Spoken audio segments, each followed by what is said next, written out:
இந்த வீடியோல daily using sentences சீரியஸ்ல நம்ம பார்க்க போற ஃபர்ஸ்ட் சென்டென்ஸ் என்ன அப்படின்னா, நான் வேலையா இருக்கேன் அப்படின்னு சொல்லுவோம் இல்லையா? யாராச்சும் கால் பண்ணும்போதோ, இல்ல ஏதாவது வீட்ல யாராவது கேட்கும்போதோ, நான் கொஞ்சம் வேலையா இருக்கேன். கொஞ்ச நேரம் கழிச்சு வரேன். இல்ல கொஞ்ச நேரம் கழிச்சு பேசுறேன் அப்படிலாம் சொல்லுவோம்ல. அததான் ஐ அம் பிஸி அப்படின்னு சொல்லுவோம். ஐ அம் பிஸி அப்படின்னா, நம்ம ஏதோ ஒரு வேலையில கொஞ்சம் பிஸியா, ஹரிபரியா இருக்கோம் அப்படிங்கிற மீனிங். நெக்ஸ்ட்டு ஏதோ ஒரு ஒர்க்ல இருக்கும்போது, எனக்கு சுத்தமா டைமே இல்ல. நான் உங்ககிட்ட பேசுறதுக்கு சுத்தமா டைமே இல்ல. எனக்கு இந்த வேலை செய்ய சுத்தமா டைமே இல்ல. நான் ஃபுல் கமிட்மெண்ட்ல இருக்கேன். எனக்கு ஏதோ ஒரு ஒர்க் இருந்தே இருக்கு. அப்புட்லாம் வந்து சொல்லுவாங்க இல்லையா? பேரண்ட்ஸா இருக்கட்டும், ஒரு பிஸி வுமன்ஸ், மென்ஸ் யாரா இருக்கட்டும், அவங்கலாம் எனக்கு நேரம் இல்லன்னு சொல்றத, ஐ டோன்ட் ஹேவ் டைம் அப்படின்னு சொல்லலாம். என்னால காத்திருக்க முடியாது. ஒரு சஸ்பென்ஸ் இருக்குன்னு வைங்களேன். அந்த சஸ்பென்ஸ நமக்கு என்னன்னு தெரியற வரைக்கும் நம்ம மனசு வந்து வெயிட் பண்ணவே பண்ணாது. என்னவா இருக்கும் அப்படின்னு யோசிக்கும் இல்லையா? அதுதான். என்னால காத்திருக்க முடியாது அப்படிங்கிறத ஐ காண்ட் வெயிட் அப்படின்னு சொல்லலாம். I can't wait. நெக்ஸ்ட்டு நான் இரவு உணவு சமைக்கிறேன். இரவு உணவுனா என்ன? நைட்டு சாப்பாடு டின்னர். அதானே இரவு உணவுன்னு சொல்லுவோம். ஸோ நான் இரவு உணவு சமைக்கிறேன் அப்படிங்கிறத ஐ குக் டின்னர் அப்படின்னு சொல்லலாம். ஐ குக் டின்னர்.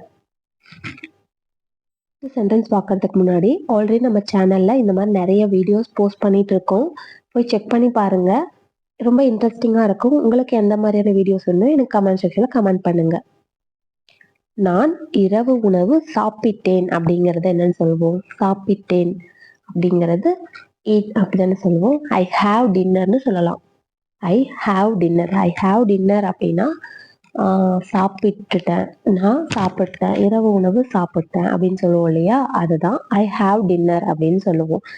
இந்த மாதிரி நிறைய சென்டென்சஸ் நமக்கு டெய்லி யூசிங் சென்டென்சஸ் தெரிஞ்சாலே ஈஸியா ஃப்ளூவெண்டா இங்கிலீஷ் பேசலாம். அண்ட் கிராமர் தெரியணுங்கிற அவசியம் இல்லை.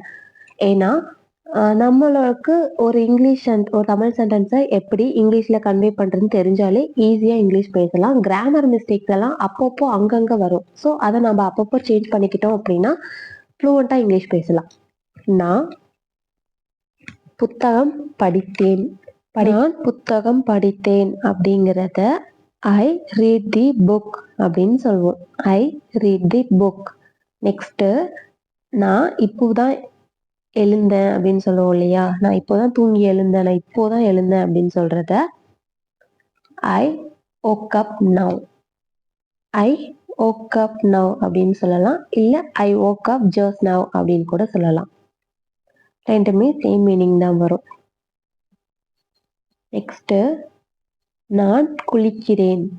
நான் குளிக்கிறேன். இப்போ இந்த வீடியோஸ்ல பார்க்குற சென்டென்சஸ் எல்லாமே ஒருத்தர் நம்ம கிட்ட கொஸ்டின் கேட்கறதுக்கு நம்ம ஆன்சர் பண்ற மாதிரி. நீ என்ன பண்ற? நான் இப்பதான் குளிக்கிறேன். நீ என்ன பண்ற? நான் இப்பதான் எழுந்தேன். அந்த மாதிரி சொல்றது. நான் குளிக்கிறேன் அப்படிங்கிறத I take a path. I take a பாத்.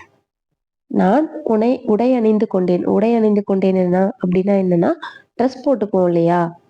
அது எல்லாத்துக்குமே தெரியும். தமிழ் இது வந்து தூய தமிழா இருக்கிறதுனால நான் சொல்றேன். நான் உடை அணிந்து கொண்டேன் அப்படின்னு சொல்றத எப்படி சொல்லுவோம்? ஐ கெட் ட்ரெஸ்டுன்னு சொல்லலாம். இது டிஃப்ரெண்டா இருக்குல்ல சென்டென்ஸ். ஐ கெட் ட்ரெஸ்டு அப்படின்னா ரெடி ஆயிட்டேன் அப்படிங்கிற மீனிங். எங்கேயோ வெளியில போகும்போது கொஞ்சம் நீட்டா ட்ரெஸ் பண்ணிட்டு போவோம். ஸோ அதை தான் சொல்வோம். நிறைய வீடியோஸ் இந்த மாதிரி போஸ்ட் பண்ணியிருக்கேன். போஸ்ட் பண்ணவும் போறேன். மறக்காம சேனலை சப்ஸ்கிரைப் பண்ணிக்கோங்க. உங்களுக்கு என்ன மாதிரியான வீடியோஸ் வேணும்னு கமெண்ட் செக்ஷன்ல கமெண்ட் பண்ணுங்க. பிளேலிஸ்ட்ல என்னோட வீடியோஸ் நிறைய இருக்கு. செக் பண்ணி பாருங்க. Stay tune for next video. Tata bye.